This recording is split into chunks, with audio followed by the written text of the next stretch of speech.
Now, if you ever take a visit to the White House webpage and type in government transparency, you'll find a memo from President Obama declaring his policy on open government. He states government should be transparent. Transparency promotes accountability and provides information for citizens about what their government is doing. Now, while that's Obama's stated intentions, his actions speak a little louder than words. According to a report released yesterday by the Committee to Protect Journalists, President Obama has fallen short of his promise.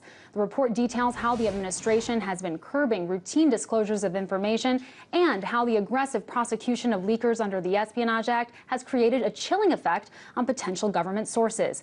Under the Obama administration, 6 government employees and 2 contractors, including Edward Snowden, have been charged under the Espionage Act. That's compared to just 3 such prosecutions in all previous U.S. administrations combined. Here to shed some light on that discrepancy and talk a little bit more about the report's findings, I'm joined by both the host and producer of Breaking the Set, Abby Martin and Manuel Rapalo. Thank you guys so much for joining me. It's great to have you on. So Abby, the CPJ report is saying what you've said on the show thousands of times. Basically, the president's crackdown on free speech has been the same, if not worse than that of President Bush. What for you stands out as some of the most egregious policies that have been employed by this administration? Well, I was a little surprised to see this report coming out from the CPJ, because this is an organization that for the last 30 years has been really focused on war zones and journalists being killed in the line of fire. So for them to kind of take initiative on the home front shows you that this is a really unprecedented move. A lot of unprecedented trends going on with the Obama administration.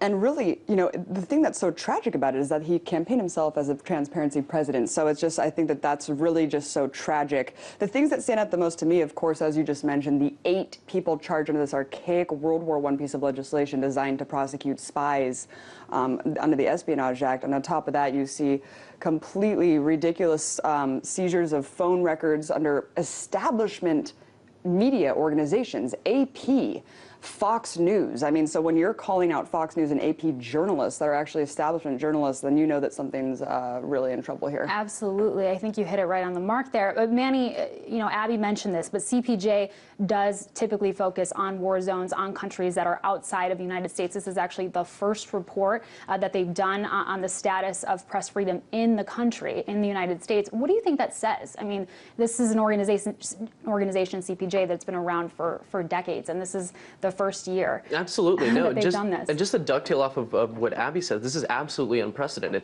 CPJ is focused on war zones, countries, and not just war zones, but countries where it's actually very just dangerous in general to be a journalist for political reasons. Places like Honduras, Egypt, Syria, where these are regarded as some of the most dangerous countries in the world to be a journalist. So why the United States? Well, what that signifies, at least to me from a journalistic point of view, is the actual shift that we've taken from the Bush administration to the Obama administration. Where under Bush, what journalists were getting, what whistleblowers were getting, were mere threats of like, hey, look, we're not going to be persecuting you, but you better stop doing this. Under Obama, that's all become a reality. And like Abby mentioned, 8 people persecuted under the Espionage Act. That's absolutely unprecedented. This includes people like Edward Snowden and the other folks as well. But I mean, I just want to read you one quote. This is from Jane Mayer from The New Yorker, who said, "It's a huge impediment to reporting, and so chilling isn't quite strong enough. It's more like freezing the whole process."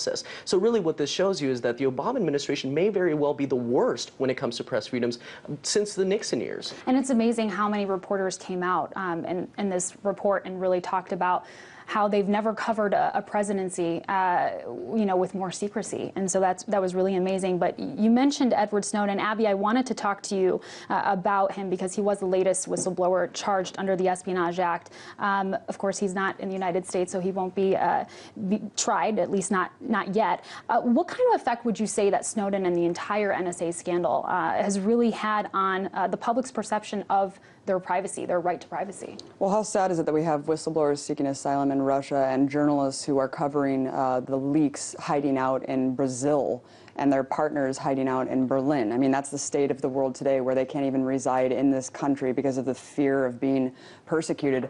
It completely blew the lid off everything. It's something that we've known for a long time. Since 9/11, we kind of knew the overreach of the Patriot Act, but really we didn't realize how far it went. And even though we've been saying that for years and years, we didn't have the proof in our hands. So Edward Snowden really blew the lid off everything. Everyone in the entire country knows that not only are we being spied on, not only is our metadata being collected, but it reaches reaches far beyond just the borders of this country, and it goes to spying on people in Brazil with no constitutional protections whatsoever, sharing this data with Israel and other allies of the U.S. So I think we are in a state of shock, still recovering from the fact that we've kind of had all of our beliefs consolidated and confirmed. Indeed, I think it was a really pivotal moment. But Manny, I wanted to ask you about, the administration's defense of this. What they say is that, we have, for every FOIA request that has been submitted to the government, we have released that information. We've been as transparent as we can possibly be, and I think that their reaction has been, pretty fair, I guess. So, what do you think? Do you think the administration should be getting any kind of credit for? No, for this? Absolutely not. I think that it's ridiculous, and I think that the actual term that they use is like, we've been very speedy when it comes to this. What if the word they choose to use is speedy? I don't know what method of time calculation they're using. From the State Department alone to get financial records from the previous Secretary of State Hillary Clinton, it takes upwards of a year to get information. That's from the State Department, let alone the intelligence agencies like the CIA and FBI and NSA, who will constantly be bouncing back and forth. This is in our jurisdiction. You're going to need to do this FOIA request from NSA. NSA is like, oh, you know what, we did away with those records. You're going to have to go check with the archive. So I think it's really, if they're touting this is absolutely erroneous. It's terrible for them to say that, oh, we're being very, very speedy. And another thing that the Obama administration is guilty of is overclassification. So when you get your hands on a FOIA request, half that stuff you can't even read, because things that may not even be a matter of national security are now all of a sudden overclassified. And that has a chilling effect of its own for government employees to say, look, we're not sure of whether or not this is a gray area where this is classified or not classified, so we're just not going to talk to you. So that's having its own effect as well. Absolutely. And Abby, we know that this is not just about government sources anymore. We know that journalists are being targeted.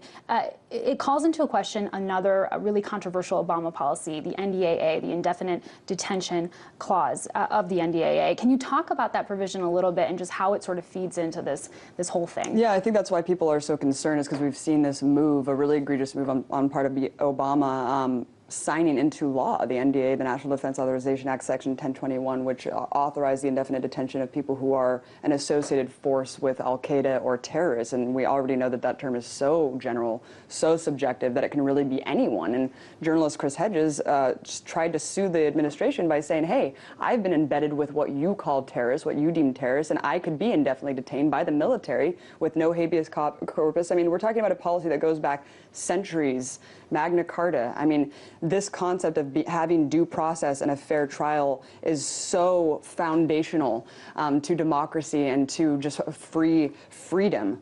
And I think that that's just very terrifying when you see that coupled in with the war on whistleblowers and the war on press. Terrifying indeed. Well, I love talking to you guys. I could talk to you for hours. Thank you so much for coming on.